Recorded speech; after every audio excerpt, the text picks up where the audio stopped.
Bir özgöçө касиеттерге ээ. Сырткы таасирлерден бул бийлик башка бийлик келет да. Күтө берсең болот, жакында өзгөрүүлөрдү. Дүйнөнү шайтан каптап калды. Биз вообще такырда адашып калган элибиз да. Кийинки муун, бизден кийинки муундар мамлекет, кыргыз мамлекетин жоготуп алышы мүмкүн. Салт жоголсо калк жоголот деген бул туура сөз. Адамдын жаны чыккандан кийин 3 күн жаны ушу ментальный телодо болот деп айтылат да. Ушу ментальный телосунан өткөндөн кийин саякаты астральныйга өтөт деп коет. Бул уже 7 күндө ошонун ичинен кетиш керек. 40-ында адам толук загробный мирге өтүп кетти, арбактар дүйнөсүнө өттү, жаны кетти деп дарбаза жабылды деген сөз болгон да. Барбаңыз Менис байке. Бар болду. Атайын убакыт бөлүп ушу маек берейин деп келгениңизге терең ыраазычылык. Мына бүгүн сиз менен биз эркин темада баарлашалы деп турабыз да. Анан мен айтайын дегеним, көптөн бери көрүнбөй жүрөсүз. Эмне менен алексиз? Кайда жүрөсүз? Эмне иш кылып атасыз? Баягы эле же мурдагыдай бийликтин тагдыры, элдин тагдыры тууралуу ой калчап жүрөсүзбү? Эми өз ишим менен алек болуп жүрөм. Эл ичинде анан аз маз чыгармачылык менен анан негизги өзүмдүн оюм мен бул кандай деп сага эми сен деле билип калдың да, кандай деп мындай жөнөкөй тил менен түшүндүрүп берсем, мен бир илгерки бир чоң мектептин бир подпольный суфийский мектептин бир акыркы мураскерлери болуп калыптырмын. Ошону азыр кайра жандандырып иштетип, ушу бир чоң мектеп түптөп кетсемби деген ойдомун. Адамдардын жан дүйнөсүн, ден соолугун, акыл эсин оңдогон ушу парапсихология деген илим бар да. Ошонун негизинде ушу бир чоң мектеп түптөп кетсемби деген оюм бар. Жана YouTube каналдарда YouTube канал ачып алып ошол жака көп оюмду салдым. Азыр көбүнө жардам берип атам. Кандайдыр группалар түзүлгөн, топтор түзүлгөн. Ошо менен жардам берип, адамдын сыры, адамдын ички резерви, жана бул чоң бир сырдуу илим бар, сырдуу мектеп бар. Ошону бир кандайдыр бир түзүп, калтырып кетсемби деген ойдо болуп атам да, кайра жандандырып. Сиз азыр айтып атпайсызбы, суфийлик мектепти түзүп атам деген ойдучу? Анан коомчулукка ушул экинин маанисин түшүндүрүп бербейсизби? Суфийлик мектеп кандай, анын дин менен кандай байланышы бар, айырмачылыгы эмнеде деген? Азыр эми терең түшүндүрсөм, бул жеке эле суфизм эмес. Бул жерде баягы мен 30 жылдык тажрыйбамда, баскан жолумда, изилдегенимде бул жерде баары камтылган да. Ошол эле азыр теңирчиликтин негизги мыйзамдары, теңирчиликтен үйрөнгөн көп техникалар бар, унутта калган, ошолорду изилдедим эле. Суфизм бул көбүнчө ислам дини менен байланышып жүрөт. Ислам дини менен байланыштырат. Байыркы дервиштерден бери келаткан агым десем болот. Агым эмес, бир агымга да кирбей калат го дейм. Бул багыт да бир өзүнчө. Толк, исламский толк деп коет. Анан сырдуу мектептер болгон, толук изилденбеген. Бул бар ичинде дин менен кандайдыр бир туура байланышы, адамзат менен диндин байланышы, ошондой эле христианстводан, буддизмден үйрөнгөн өзүмдүн тажрыйбамдын баарын кошуп, жуурулуштуруп, адамга эмнеси керек экен электен өткөзүп, анан ошол өзүмдүн тажрыйбамды өзүмдүн мектебиме таштап кетем деген ойда. Бул эч кандай диний багытта эмес. Адам деген баардык нерсе менен байланыштуу болуш керек. Парапсихология деген бул өзү сырдуу илим да, илим сөзсүз. Дин менен илимдин айкалышы да бар. Жана адамда ачылбай калган канча сырлар бар, канча адамдын ичинде канча күч жатат, кантип пайдаланса болот, кандай кылса болот деген азыр биздин коомдо өтө коом азыр оорлуу, адамзат жалпы оорлуу, ошон үчүн бул жан дүйнө, руханий өнүгүү аябай керек да адамзатка. Ошол багытта болуп атат да. Ушул када салып жүрүп ататка келгенде, мына жакындан бери азыр коомдо чоң бир талкуу болуп атат. Өзүңүз күбө болуп атасыз, мына муфтияттан да фатва чыгарып атат, президент да бир тыюу салды, баягы жаназада мал сойбош керек, жана ислам дининде 3 илик, 7 илик, 40 илик деген болбойт. Бул ысырапкорчулук, мындан кетиш керек, муну токтотуш керек деген президент мындай коомго сунуш кылды эле, аны муфтият фатва чыгарып так эле тыйыш керек деген коомдо эки ажырым жик пайда болуп атат да. Анан ушул жагынан чечмелеп келсеңиз, биз эмне үчүн кыргыздар 3-лик, 7-лик, 40-лик, анан ашы деп өткөрүп келгенбиз. Мунун кандайдыр бир себеби болгондуктан кыргыздар өткөрүп келсе керек да, жөндөн желе мынтип өткөрбөсө керек. Ушул жагын мындай чечмелеп бербейсизби, коомго баа түшүнүктүү кылып? Бекер эле жерден чыкпайт да, бул жөн эле каада салт өзүнөн өзү эле пайда болуп калбайт да. Бул кылымдап кангасы бекер жерден чыкпайт, бир нерсенин таасири менен болгондо. Анан кыргыздар аябай жакшы билген да, бул тиги дүйнөгө узатуу жолун. Адамдын азыркы мына адамдын жаны чыккандан кийин, денеден кийин, адамдын жаны чыккандан кийин, адамдын биополясынын айланасында ментальный тело деген биринчи айланпа болот. Ментальный телодо бул денеге жакын эң биринчи энергетикалык айланпа.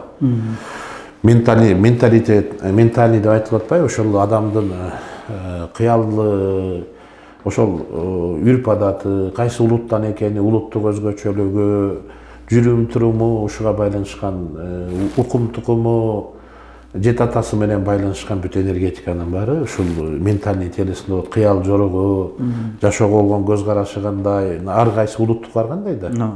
Ошондой ментальный бир өзгөчөлүгү болот. Ушул адамдын жаны чыккандан кийин 3 күн жаны ушу ментальный телодо болот деп айтылат да.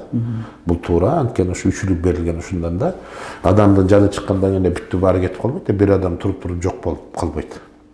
Демек, адамдын жаны чыккандан кийин 3 күн өзүнүн ошол айланпасында болот. Бул өзүнүн жакындары менен коштошот, баары менен жүрөт деп көп эле айтылып калат. Тияктан көп эле окуялар көп болгон да эл ичинде. Көзүмө көрүндү, жаны чыккан тияктан көрүндү деп. Ошол эле айылдаштары, тууган уругу, бирге өскөн жора жолдошу, улуту, жакындары менен коштошот дейт да. Адамдын жаны 3 күн ошол айланпада болот деп. Ошону узатуу тартиби үчүлүк деген.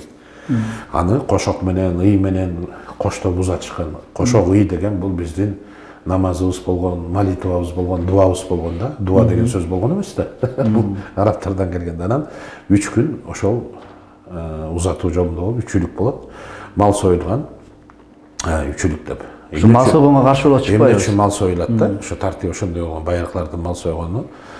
Мал 3-кө бөлүнөт да. Мал сойгондон кийин мал 3-кө бөлүнөт. Биринчи жаны чыгат. Ошол жаны аркылуу мал союп атканда ошол малга ниет кылышып, тилегин айтышып, оюн айтышып, дубасын салышып, малдын жаны менен жаны чыгып кеткенде ошону ала кетет деп, тигини сопровождать этет. Ошол аркылуу жетет деген, анткени сөзсүз жаны малда да жан бар да. Мал жан карачы деп кыргыз айтып бекер айткан эмес да. Анан желген этин, тамагын ошол жердегилер тартуулап, адам пайдаланып жеген, анан желбегени деп коет. Териси пайдаланып, еще тайгандары болгон, ити болгон, алар да адам менен ырсыклашты. Бекер эч нерсе жок да, баары эсептелген. Андан кийин ушу ментальный телосунан өткөндөн кийин саякаты астральныйге өтөт деп коет, биополияда астральный мир деп коет. Бул уже 7 күндө ошонун ичинен кетиш керек.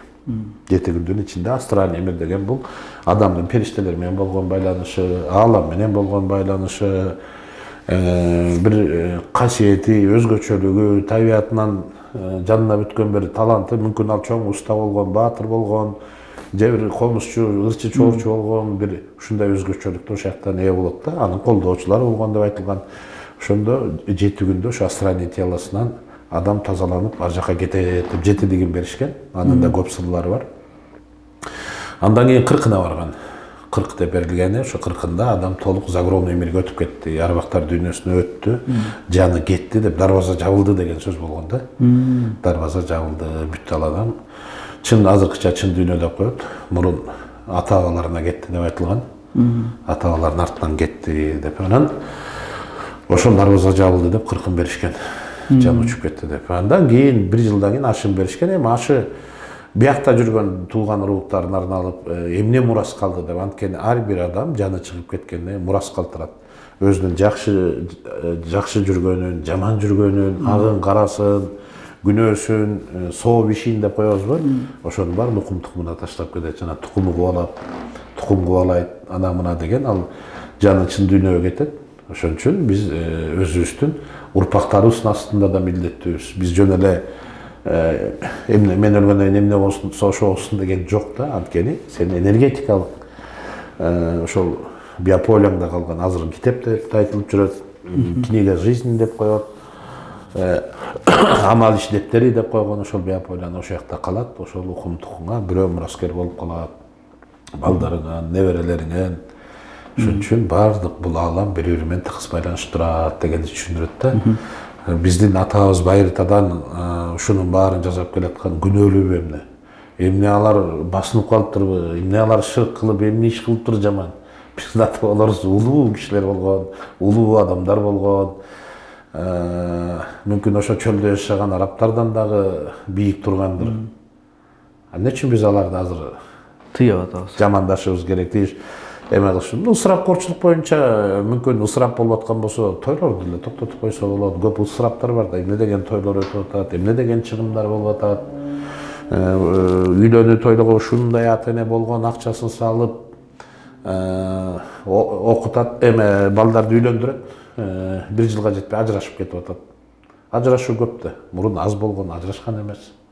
Ошол жактарды тийсе деле болот да. Анан эми түшүнөм, мүмкүн бирөөнүн колунда шарты жок, мал сойгонго мүмкүнчүлүгү жоктур, эми алар өзүлөрү деле билсе болот. Анан жакшынакай эми көп эле аксакалдар болгон да. Мен керез айткан аксакалдарды көп угат элем да бала кезинде. Баланча чоң ата керезин айтыптыр деп анан ошентип балдарын чоң балдар. Бул Кыргызда эң чоң дуа бул керез болот да. Керез жыйынтыктоочу. Аксакалдар керез айтып анан көп убакыт өтпөй жөнөп кетишчү да өзүлөрү деле. Билсе керек, сезсе керек да. Азыр керез айтылган жок болуп калды да. Анан баланчага кабар бергиле, мен өлгөндөн кийин апаңарды сыйлагыла, ынтымактуу болгула, бул дүйнө сеники, бул сеники деп бөлүштүрүп, ошо жыйынтыктап анан баланча бээни сойгула, баланча байталды сойгула, анан учасын тигиге тарткыла, муну эметкиле деп бекер керез айткан эмес да, анын баарын көргөнбүз да. Мен ушул жерден айтайын деген оюм ушул болуп атат да. Ушул жаназадагы мал союуга тыюу салуу, 3-лүк, 7-лик, 40-лик дегендерди тыюунун натыйжасында улуттук биздин өзгөчөлүккө кандай терс таасири тиет? Улуттук биз өзүбүздүн өзөгүбүзгө доо кетпейби? Ушул жагынан көз карашыңыз кандай? Сөзсүз доо кетет.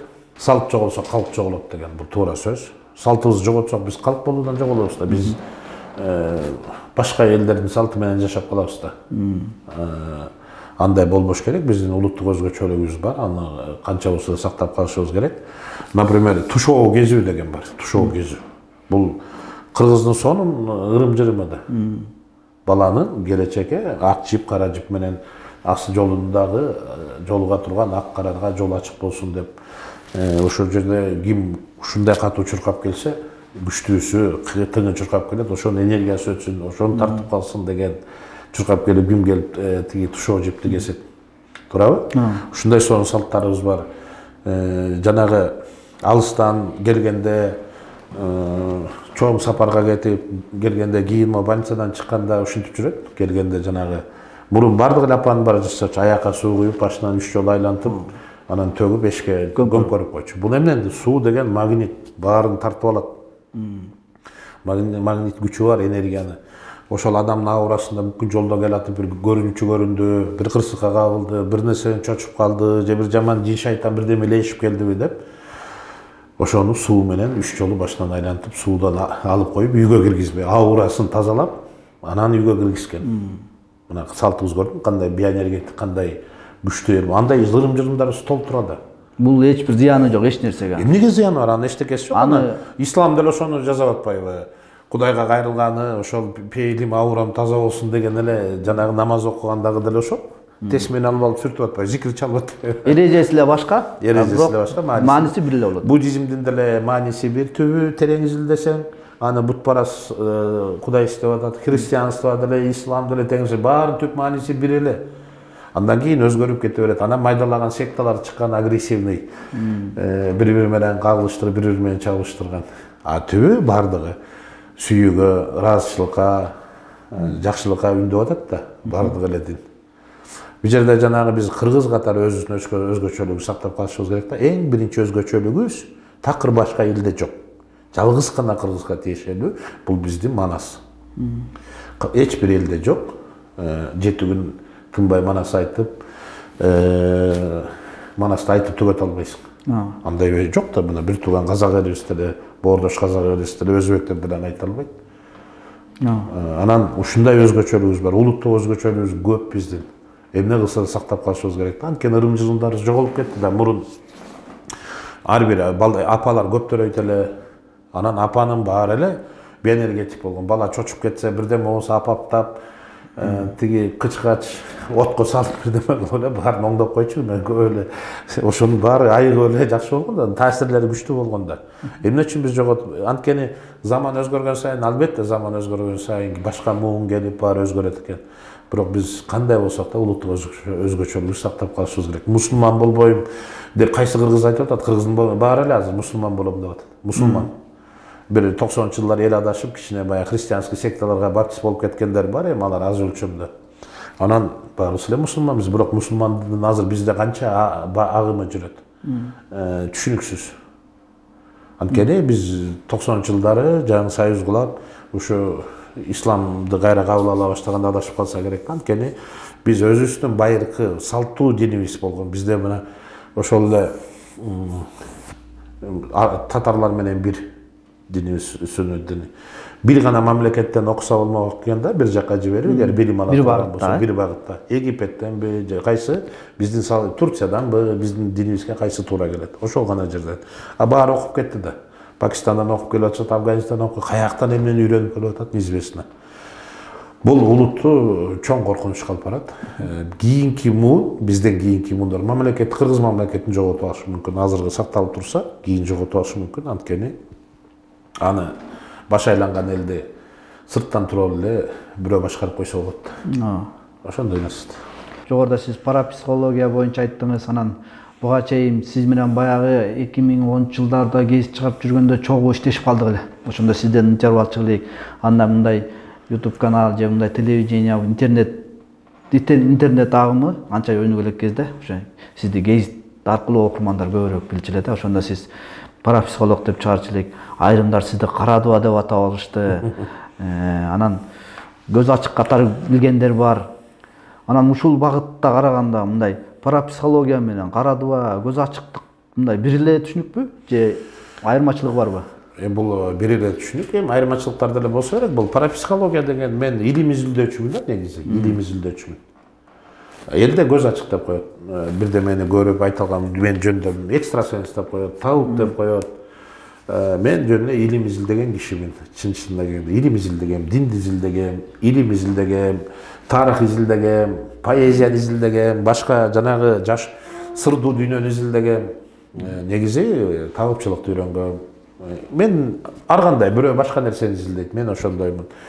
Бир өзгөчө касиеттерге ээмин, көп техника билем. Аны я доказал. Анан азыр сүйлөгөндөн да коркуп калдык да. Ушундай да айтсаң эле ызычуу болуп жатып калышат. Азыр айткыңыз келбей калды ошо. Негизи да, эмне үчүн айтпашыбыз керек? Биз эмне үчүн коркушубуз керек? Мен кадимкидей эле адаммын да, мендеги өзгөчөлүк көбүндө жок. Касиети жок адам болбойт. Адамдын баарын касиети болот. Болбойт анда касиети жок адам. Адам жаралганда эле касиеттүү болот. Анын өзүнүн касиети бар. Ошондой өзгөчөлүгү бар. Жараткан Алла бир да адамды кем койгон эмес да, ким ошону ача алат. Бирөө художник, бирөө музыкант великий, дагы көп адамдын ичинде резерв бар. Аны өстүрүш керек ар ким. Аны издеп таап алса, эгерде анын ичинде эгоизм болсо, жана бизде көп эле эгоист болуп атпайбы? Ошо биздин чыгармачылык иштердин көбүндө ошо эгоизмин башкара албай калат, же саясатта деле мен деген сезиминчи. Адам өзүнүн касиетин ачканга адамдын пендечилик, эгоизми зыян болот.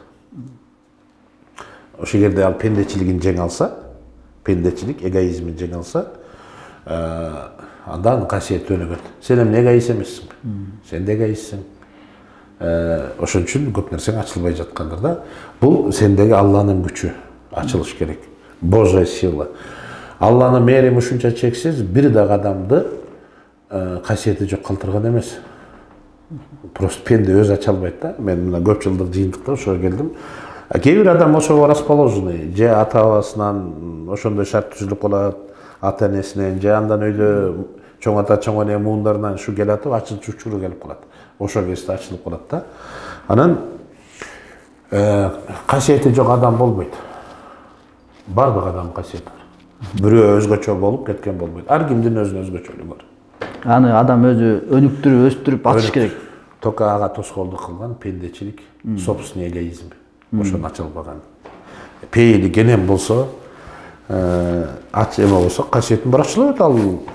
Кыргызда ошон үчүн айткан да жанагы пейилден тапсын, пейили кенен экен, пейили ак сөзүн баары бекер эмес. Пейилди азыркы тилде подсознание деп коет.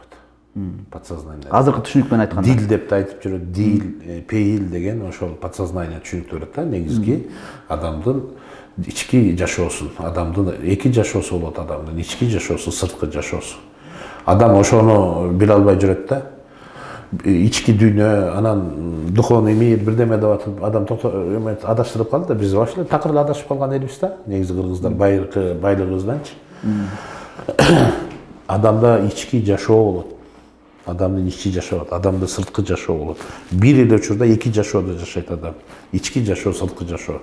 Жана касиет күчтүн баары адамдын ички жашоосунда болот. Ал өтө катуу таасир берет сырткы жашоого. Бир эле учурда адам эки жашоодо жашайт. Биз экөөнү алмаштырып алдык. Ички жашообуз кайсы, сырткы жашообуз кайсы билбей калдык. Ички жашооңдо бир гана Кудай менен болосуң. Бир гана Кудай менен болосуң. Сенин пенде катары ошо Кудай менен жуурулушуп кеткениң, өзүңдү таба алганың ушул жерде сырдын баары. Сырткы жашооңдо жок. Биз кандай кылып атабыз? Бүт сырткы жашоо үчүн жашап атабыз да. Биз мактанганды жакшы көрөбүз. Элден өйдө болгонду жакшы көрөбүз. Баарынан бай болгонду жакшы көрөбүз. Атактуу болгонду жакшы. Биз коомго сыйынып атабыз, элге сыйынып атабыз. Бул эгоизм. Бул адашуу да. Эмне үчүн ички жашообузду өнүктүрсөк болбойт? Бир гана Кудай менен, бир гана Алла менен. Турабы? Ушул жерде чоң сырлар бар да. Анан биз сырткы жашоону коомду ичибизге киргизип алганбыз. Ошон үчүн бизде ичи тарлык, көрө албастык, арамдык өнүгүп кеткен ошондон. Ошон үчүн пайгамбарлардын баары жалгыз болгондо, ачыларында ошо пайгамбарлык миссиясын өтөрдү. Баары чөлдө тентиген. Чөлдө тентиген, жалгыз болгон, Софийде дагы жана чиллеге түшүп, жердин астына бекинип алып 40 күн, 6 ай, 1 жыл чыкпай койгондор болгон. Өзүнүн ички жашоосун ачыш үчүн. Адамдын бүт күчү, кубаты адам ички жашоосунда болот. Ички жашоо. Мен ички дүйнөсү деп айткан жокмун. Шуну байкап койсок да, внутренний жизнь. Анткени ичин жашап атат, жүрөгүң согуп атат да. Дүк этип согуп атат. Аалам, менин устаттарым кандай өткөн? Аалам, бүт аалам. Алла деп жашап атат деп.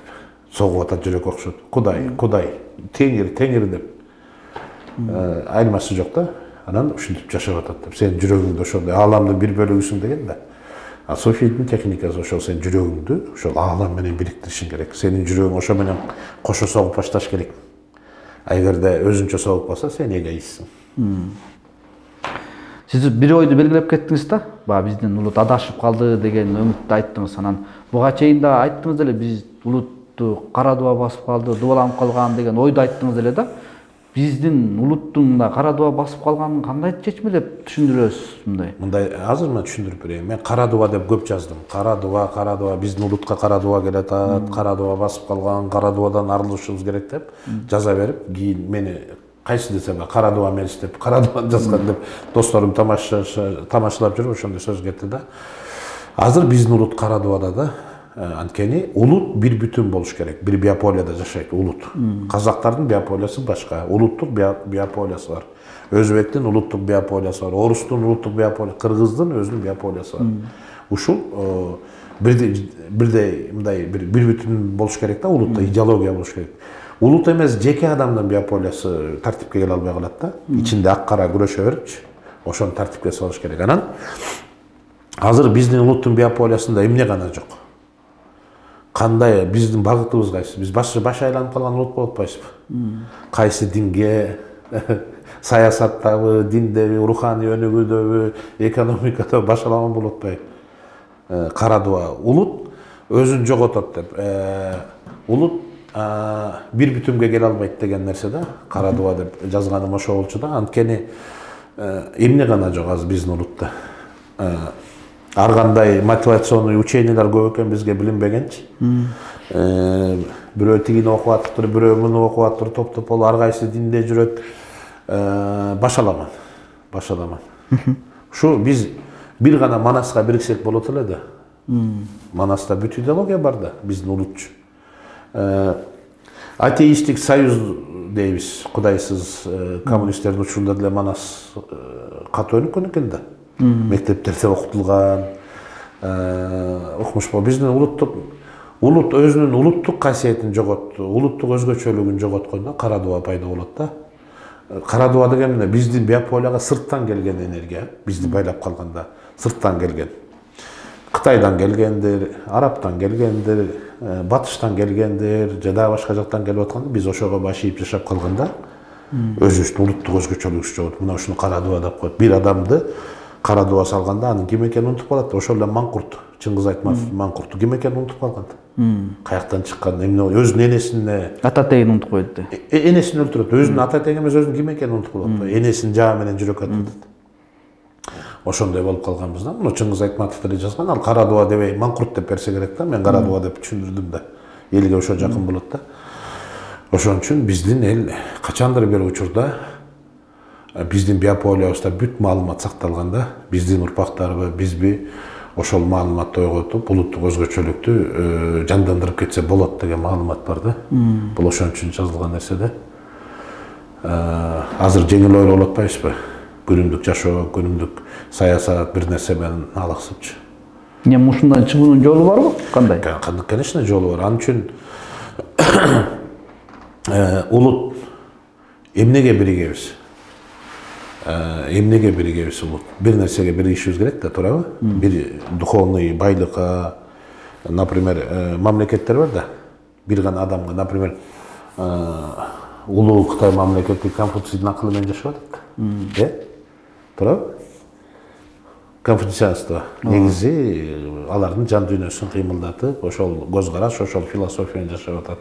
А бизди аксакалдар башкарган, ата-бабаларыбыздан калган каада салт, жакшы баягы коомубузга сиңип калган үрп адат, улууну сыйламай, бири-бирине күйүмдүү болмой, намыстанып жашаган улуу эл болгонбуз да, бирибизди сактап келген. Биз ошонусу жоготуп баратабыз да. Каждый сам по себе. Туугандын да кызыгы жок, мекендин да кызыгы жок болуп баратабыз да, туурабы? Мындай жакшы өтүп кетти. Ошон үчүн биздин эл кара дубада да. Багыты жок, идеологиясы жок эл кара дуба.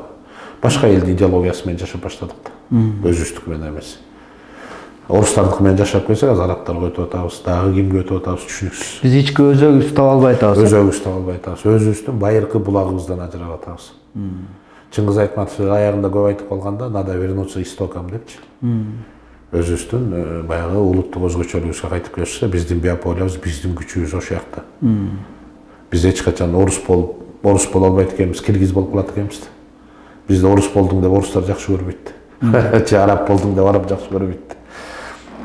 Арабташуу деген башка, ислам дини башка да. Коом түшүнүш керек да. Ислам дини деген эң ыйык дин. Алланын дини, акыркы пайгамбарыбыздын дини, сүйүүнүн, маданияттын дини да, улуу дин. Арабташуу деген такыр башка. Арабташуу болгондо ошо арабтардын кыял жоругун, кийген, ичкенин, жегенин туурап атабыз да биз. Туура, аларды туура эле. Аларга биздин эмне керегибиз бар? Мүмкүн барып малай болуп иштеп беребиз. Аларга акчасына жалданып, башка керегибиз деле жок да. Туура? Анан Мелис ага, баягы учурунда сиз бийликтин тагдыры боюнча бир топ көз караштарды айтып келдиңиз эле да. Ошол эле Бакиевдин учурунда Бакиевдердин кантип бийликтен кете турары боюнча каргаларга бар айтышат. Ата бейит деген баягы чечмелөө аркылуу бийликтин жакын арада кулай турганын билдирдиңиз эле да. Андан кийин ушу Сооронбай Жээнбековдун бийлигинин учурунда алар өздүн өзү бийлиги жоготууга алып баратат деген пикирди, маектерди берген элеңиз. Анан ушул бийликтин тагдыры боюнча, биздин азыркы саясатыбыз боюнча эмнелерди айта аласыз? Sen менде дайым сурашат да. Ким кийинки президент болот, бул качан кетет? Акаевдин учурунда сурашчу, Акаев кетет, качан кетет, ким келет ордуна депчи. Бир жолу Азаттыкка барып, ушундай суроолорду берип, Азаттыктан илгери жооп берип атсам, ошондо BBC'ден бекен, Азаттыктан бекен. Бир өзбек немелерге келип, Каримов качан өлөт деп эме суранды, эми аны айтпай, ал деле заман өттү да.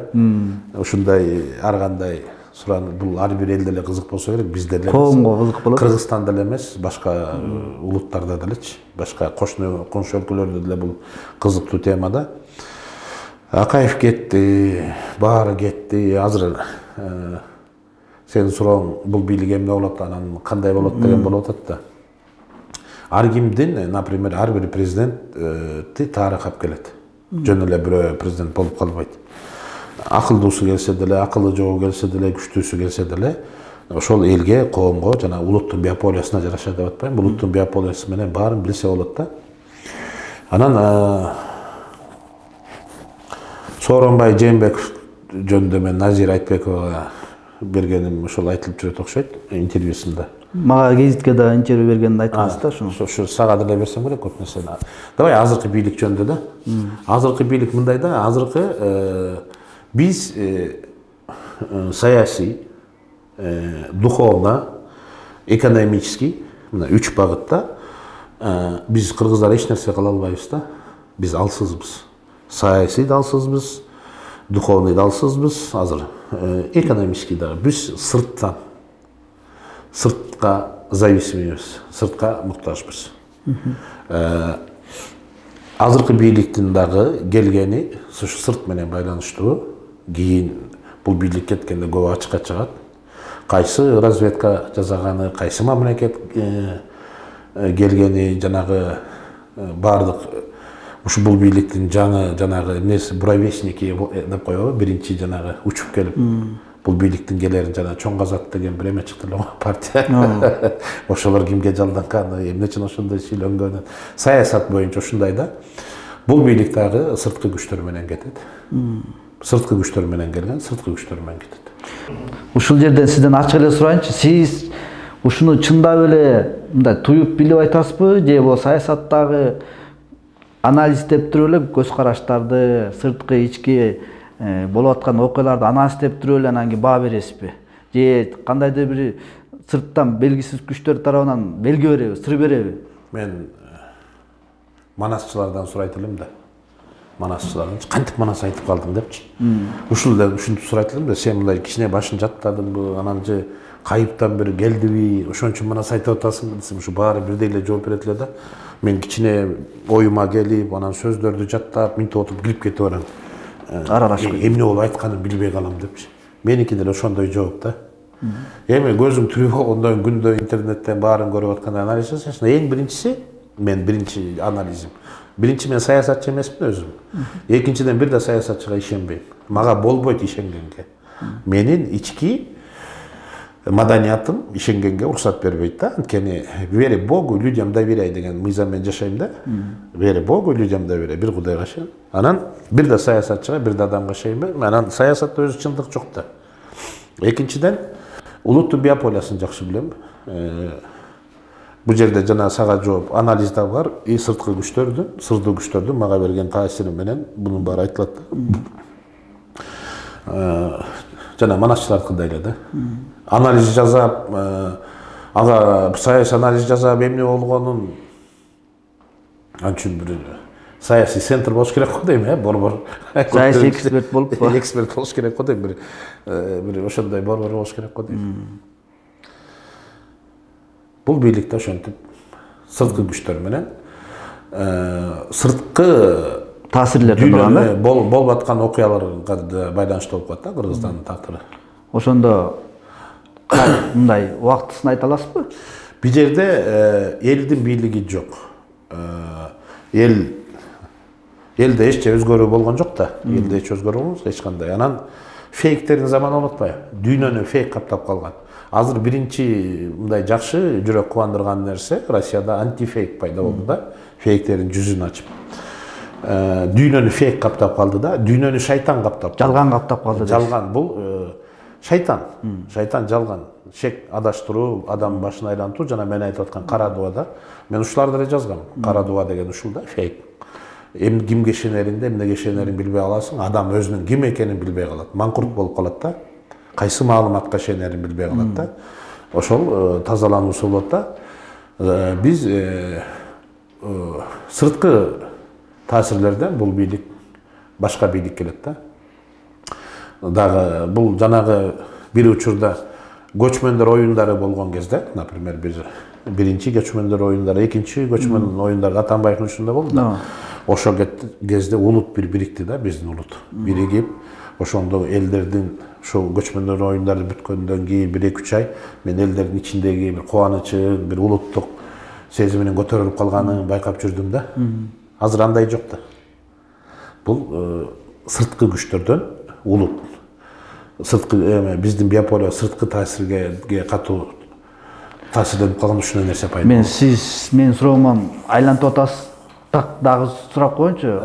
Ушу бийликтин кетер кетпес тагдырынын убактысы кандай дегенди бердим да мен сизге. Сиз айлантып атасыз да. Жок, мындайда так убактысы. Же дагы иштейби, өнүгөбү өлкө, астрагел жылабы же? Жок, бул бийлик менен өнүкпөйт. Бул бийлик менен өнүгө албайт, анткени биз сырткы энергетикадан зависимый болуп атат да, биздин улуттук биополе эч кандай өнүгө албайт. Бул жөн гана ушундай акыбалда тура берет да. Фейк акыбалда. Кудай кыргызды кырсыктан сактасын, эч кандай өнүк алып келип алдыга жылбайт экенбиз да. Алдыга жылбай, сырткы күчтөрдөн. Ошол эле Британиянын таасири бар, Белоруссиянын таасири бизде катуу, Россияныкы бүт сырткы күчтөрдөн болуп калды да. Биз улут катары саясий дагы, духовный дагы, экономический дагы өзүбүздү защита кыла албайбыз.